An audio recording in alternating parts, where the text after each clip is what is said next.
अगर ये बदिया, ये घुसपैठिए, ये मुसलमान अगर हमें एक थप्पड़ मारे तो सब जमा होकर के उसे 100 थप्पड़ मारेंगे।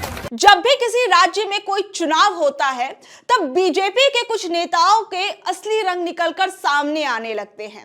हिंदू मुसलमानों की बयानबाजियों की बौछारें शुरू हो जाती हैं।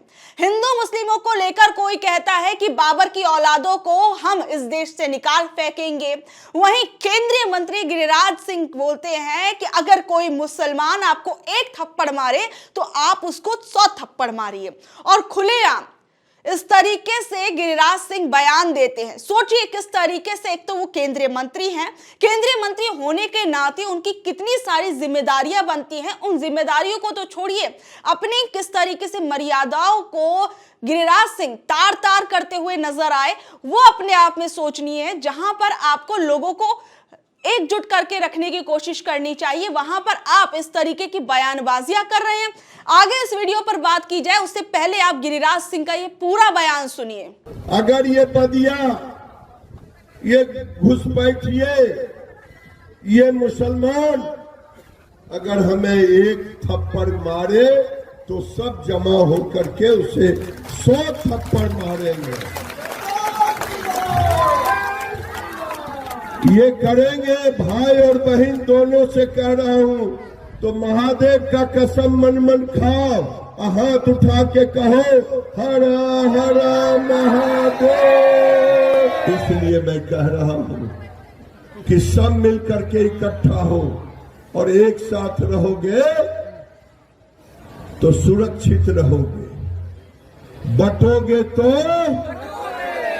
बटोगे तो बटोगे तो बटोगे तो कटोगे, तुम खुद कह रहे हो दीदी। और इसलिए हर लोग अपने घर में महादेव का दिया हुआ, देवी का दिया हुआ, दुर्गा मैया के हाथ में तलवार रहता है न, शंकर जी के त्रिशूल रहता है न, भाला भी रहता है न। अपने अपने घर में उसकी पूजा करो, और कोई आए दुश्मन तो उससे अपनी रक्षा भी करो।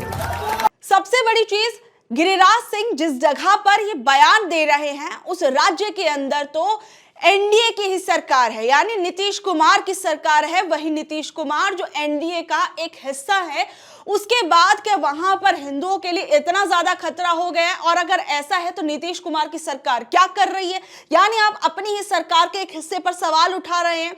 आप सीधे सीधे नीतीश कुमार की सरकार पर सवाल या निशान खड़े कर रहे हैं कि आपके राज्य में लोग सुरक्षित नहीं है, कानून व्यवस्था जो है वो दुरुस्त नहीं है।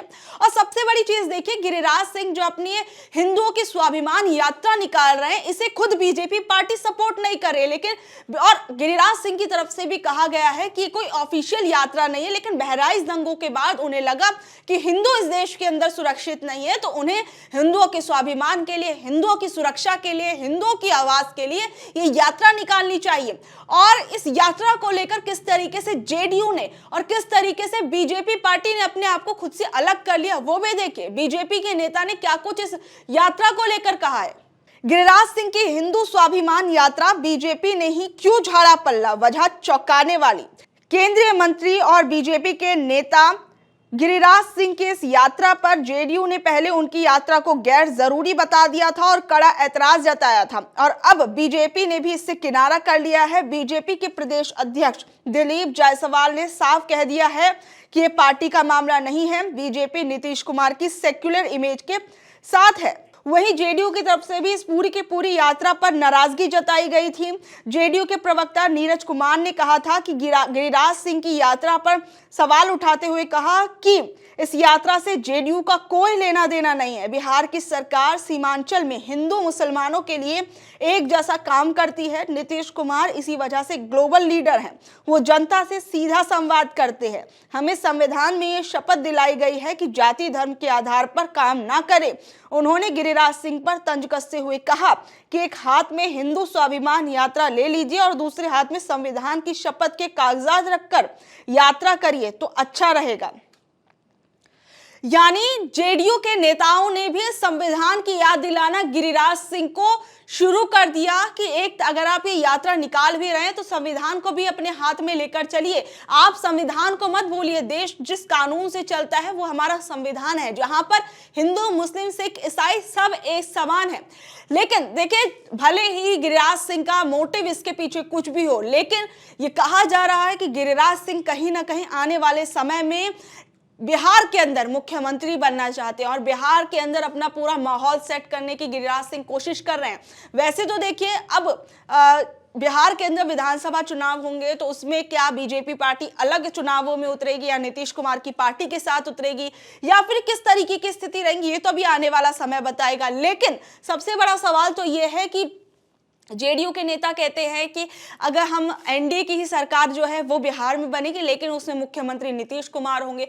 और अगर बीजेपी पार्टी अगर चाहती है कि उसकी सरकार बने तो क्या उसके अंदर वाकई गिरिराज सिंह जो है उनको मुख्यमंत्री बनाया जाएगा, ये अपने आप में सबसे बड़ा सवाल है। लेकिन अगर आप कि कोई भी ऐसी राजनीतिक मंशा है या फिर किसी भी राजनीतिक पद की मंशा है तो उसमें आपको हिंदू और मुसलमानों के जैसे सेंसिटिव मुद्दे को इस तरीके से उछालने की जरूरत क्या है, वो भी जब आप देश के केंद्रीय मंत्री हैं। केंद्रीय मंत्री होने के नाते आपकी बहुत सी नैतिक जिम्मेदारियां हैं। सोचिए, गिरिराज सिंह के इस बयान को अगर कोई छोटे बच्चे देखे, कोई टीनेजर्स देखेंगे तो उनके दिमाग में क्या छाप जाएगी, क्या वो इन बयानों से क्या कुछ सीखेंगे?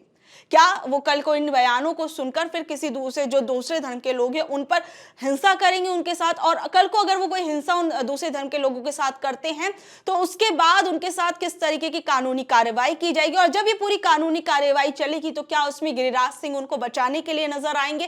क्या गिरिराज सिंह की पार्टी उन लोगों को बचाती हुई नजर आएगी जो इस तरीके की बातें सुनकर इस तरीके की हिंसात्मक चीजें करते हैं? ये अपने आप में देखिए बहुत सेंसिटिव चीज है कि आप चुनावों के समय में आप जनता के मुद्दों की बात कीजिए, जनता के रोजगार की बात कीजिए, भ्रष्टाचार पर बात कीजिए, शिक्षा पर बात कीजिए, स्वास्थ्य पर बात कीजिए, लेकिन हिंदू मुसलमान से किए बिना क्या आप इस चुनाव को नहीं जीत पाएंगे? या फिर सिर्फ चुनाव जीतने के लिए आपका एक ही एजेंडा है कि लोगों को हिंदू मुसलमान में बांटिए और उसके बाद चुनाव जीतिए? और सबसे बड़ी चीज आप ये देखिए कि किस तरीके से बीजेपी पार्टी जो है वो गिरिराज सिंह के इस बयान पर अभी तक उनकी तरफ से भी कुछ आया नहीं है, सफाई स्पष्टता नहीं आई है जब तक मैं ये वीडियो रिकॉर्ड कर रही हूं। लेकिन केंद्रीय मंत्री होने के नाते गिरिराज सिंह के इस पूरे के पूरे बयान को आप किस तरीके से देखते हैं, किस तरीके से चुनावों से पहले इस बयान को तोलते हैं? नीचे दिए कमेंट बॉक्स में जरूर बताइएगा और ऐसे अपडेट से जुड़े रहने के लिए देखते रहिए ऑनलाइन न्यूज भारत। मैं आपके साथ शालिनी, धन्यवाद।